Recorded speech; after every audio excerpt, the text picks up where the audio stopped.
Ta-da! There you are. Okay, we're ready again for some more of, I'm not reading yet because this is Monday and I get to share something scripture with you. And I'm sharing another one that I haven't understood this for forever that I've been reading the scriptures. So it's found in Matthew 6:34. And I don't know about you, but I had a feeling this wasn't quite English, that maybe this is a phrase from the Hebrew language. So, sufficient unto the day is the evil thereof. Holy smolies, I have never understood that. So I asked the co-pilot to explain it. Okay. It's absolutely biblical, however, it is not Hebrew. It's from Koine Greek.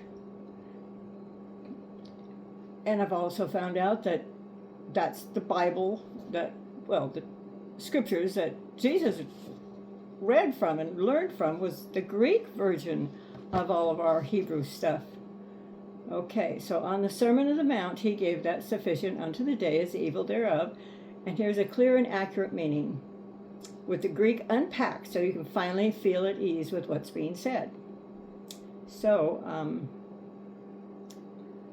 he goes about showing you all the Greek words. Then he breaks it down. And then, I can't read Greek, so I don't know what that is. But there's three phrases that are in that one sentence that are Greek, and that means enough or adequate. And then the middle part of it means for the day. And then the last part of it is the trouble, hardship, or difficulty. Well, that was just difficult to say, wasn't it? Okay, so it does not mean morally evil, but that's what the King James Version guys did. They thought it meant evil, but it didn't mean evil. Okay, it means to challenge the challenges or the burdens or the troubles of daily life. Now that I understand. So, literal meaning in Greek is each day has enough trouble of its own. That makes a lot more sense, right? Okay, or in modern English, today has enough challenges. Don't drag tomorrow's worries into today. That's for tomorrow. So why was Jesus even talking about this phraseology? He was teaching about anxiety. Oh, don't we need this? Lessen our anxiety by knowing that God provides the daily bread. He gives us grace day by day. You can't work with tomorrow's grace on today. Another way to say it is, worrying about tomorrow is trying to live future burdens with just today's strength. Well, we shouldn't do that. Or it says, face today's troubles, they're real, with today's grace. Don't borrow imaginary troubles from tomorrow. Well, we can see where a lot of us do that. And then co-pilot said that I was right, that there is a Hebrew version of that, but that's not what was translated by the King James Version, all those guys that did all of that. Okay, in Hebrew, and again, he's showing me how it's written in Hebrew. Don't know that either. Although I did have a friend, Ethel Phipps. She was a friend of mine when I lived in Provo, and she did. She taught Hebrew. So she explained some things. I never did ask her about this. No, I didn't. Okay, so here's the teachings that echoes the familiar Jewish wisdom. God gives strength for today, not for imagined futures. You are not asked to carry tomorrow's burdens early. Wait till tomorrow, it's going to be enough. You are invited to live one day at a time, trusting your Heavenly Father. Now, sufficient unto the day is the evil thereof. It makes sense because it's not really evil, it's challenges. Well, that did help me. I hope it helped you a little bit. So now let's get on. Let's see. We better get moseying on down the road because, we get to start chapter 5. Chapter 5. Aha. Day 2 is continued at the outcropping. Now, if you had your own book, you could see that I've got a picture there about this. Every chapter has its own picture. Of course, you could go to my website, because I do have my website with the sketches. All the sketches that are in the book are right there for you to see and enjoy. And I even tell you how I come to draw it and why I chose it for that chapter. So anyway, here we go. Wasting time, here I am. Okay, here we are. Now remember, we left off with Thomas and Ella sitting over by the fence line as Bruce and Ralph and Paul were walking away, going to get around on the other side of that outcropping of slate so they could walk up, but not Bruce. With Champ, he's got to go deeper into the forest and work his way up away from all that slate and stuff. Okay, so here we are.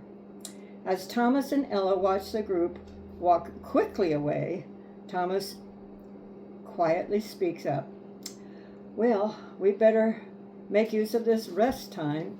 He has squarely taken responsibility for this part of the trek, as he says, here. This looks like an okay rock to sit on.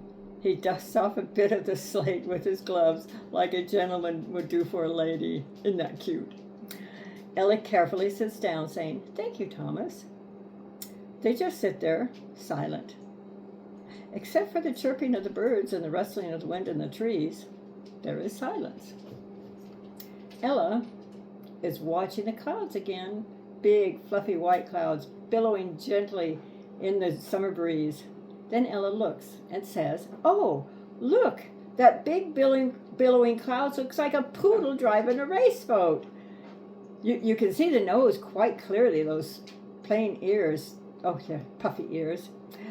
Thomas slumps a bit and gives an unbelieving shake of his head as he says, "You could always do that. Fine shapes. You know I don't see what you see." Not ruffled a bit, Ella answers calmly, "That's okay. What do you see?" Thomas half-heartedly responds, "I see they are almost halfway to the tree line." Ella chuckles and says, "No, silly. In the sky, look up. What do you see in the clouds?" Ella goes into storytelling mode. "Look, there's a boy blowing out a candle. Over there's a mouse eating a piece of cheese." Ella earnestly asks, "Do you see his?" "Do I have to play this game with you?" Thomas asks in a disgusted tone of voice, although he is not quite sure what game she's playing. Ella sighs and quietly says, "Well, we used to do it when we first came to the ranch." She pulls up one knee, holding it with her hands, and rocks back and forth, just watching the clouds, not saying another word. Finally, they hear a whistle. Well, I'd whistle right now, but I don't know how. Not even with crackers in my mouth. Okay, the boys, as Bruce calls them, are in place and ready to do their job. Ellie gets up first, looks at Thomas, and forthrightly says, "You won't have to carry me. I'll do my part. I will follow whatever you say to do." Thomas is again stunned at her words for the third time today. With determination to succeed, they both put on their gloves. Thomas, shouldering the responsibility, takes a deep breath and says, "Let me go first so I can figure out how I'm going to do this." And Ella looks at him and says, "We'll do it together." Thomas ignores her response. He turns and begins ascending the slate-laden mountain, carefully, one step at a time. Ella agrees to use the cables for support because Thomas has cautioned her right off the bat there. You be sure do not hold on to that barbed wire. It will cut you to pieces. She shakes her head in agreement. He gets about 5 feet up and calls for her to come up, warning her to be sure to stay in his tracks. She presses forward, balancing just like she were on a tightrope walk in the circus, and she begins her climb.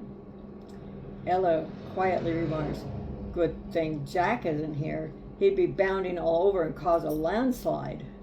And then she gingerly makes her way to Thomas, humming a little tune as she goes. Thomas again ignores her what she said, and he focuses on Ella's every move. To the right, Now go to the left. He guides her feet as she goes those first 5 feet towards him. Ella, when she gets in front of him, asks in a little girl style, "Hello, may I join your group?" Thomas ignores her again. He's focused on the task at hand. He just turns and looks at the next few feet until they reach the next post. "I think the posts are about 8 feet apart," he says in his research mode. He counsels her to hold onto the cables while waiting. Then he moves on, slipping slightly now and then, pushing loose shale out of the way as he makes a path for Ella. And thus, they inch their way up that 100 yards of slate. Slowly at first, then after 3 posts, Thomas thinks he has it figured out. And he ups the pace.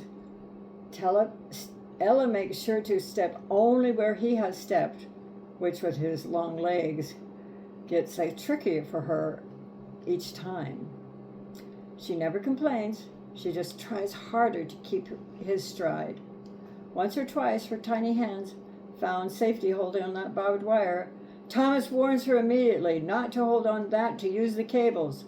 She apologizes and go back to tightrope walking, only touching the cables when necessary for safety and balance.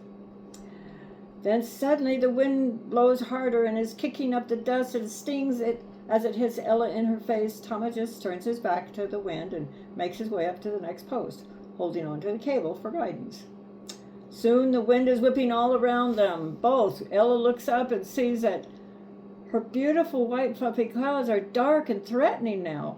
Ella holds onto her post where she is and calls out, "Is it my turn?" The wind makes such a howl in the trees that Ella isn't sure that Thomas even heard her. Thomas is carefully working his way up the slate, all the way to the next post, all 8 feet of slate. Thomas turns just in time to see Ella step out, and a strong gust of wind slams her down to the slate. "Thomas!" is all she has time to call out, and then she is tumbling down the hill. Gratefully, she is able to keep it to a slow roll. She is agile, being a dancer and a gymnast, and is able to tumble herself into position to grab the next post down the hill. Holding onto the post, flat on her belly, she calls out again, "Thomas!" Paul is beside himself watching this and feels absolutely helpless. With no way to help her, he says, "I feel like God must feel at times watching us do things that put us outside and into danger. Although I am helpless, I'm sure he isn't. He sends us miracles." Ralph reassuringly replies, "God most often puts a live person in our path to help us. I'm rooting for Thomas to be that miracle and find a way to save her." They each find a nearby tree to hold on to and brace themselves again so they can be somewhat out of the wind. They watch intently with those zoom lenses focused on the 2 struggling siblings. The wind is relentless, even blowing Thomas to and fro. Thomas has to get down on his hands and knees and crawls on his belly to the post just above her, then holding on to the post with both hands. Laying on his back, he wiggles his body down the hill toward Ella, the one she's holding on to.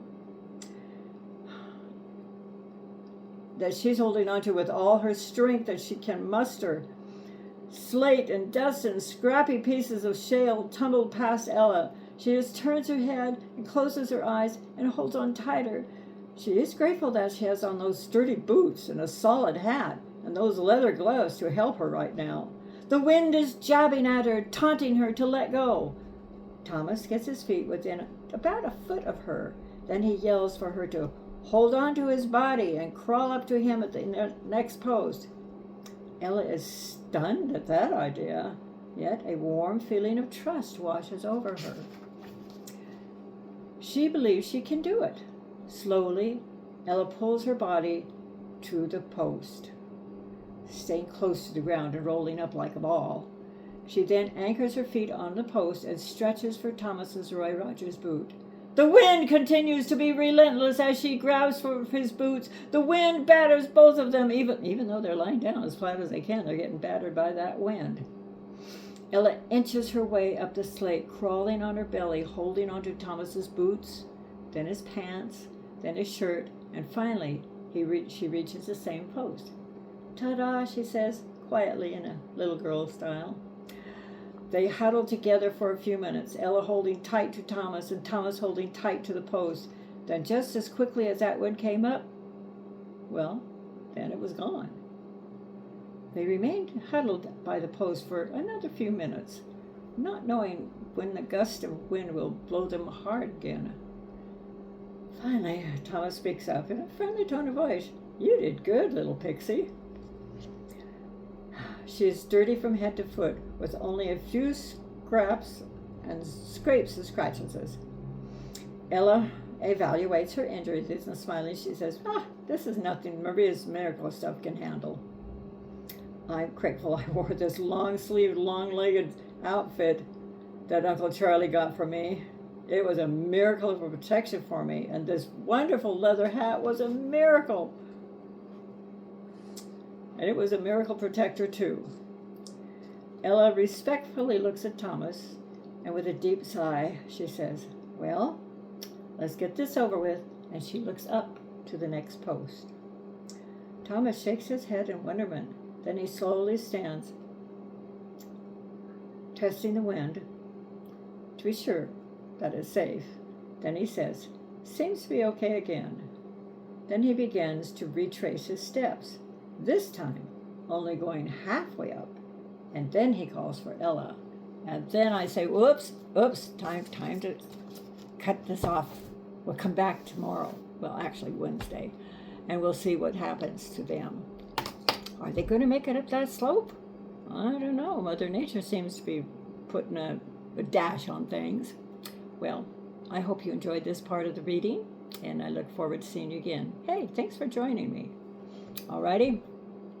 Well, as you go forth the next few days, I'm glad that you're doing it with Jesus. Because, yeah, he chooses to be there for us. So, I'm going to say bye-bye for now, and love hugs from Grama Jean. Bye.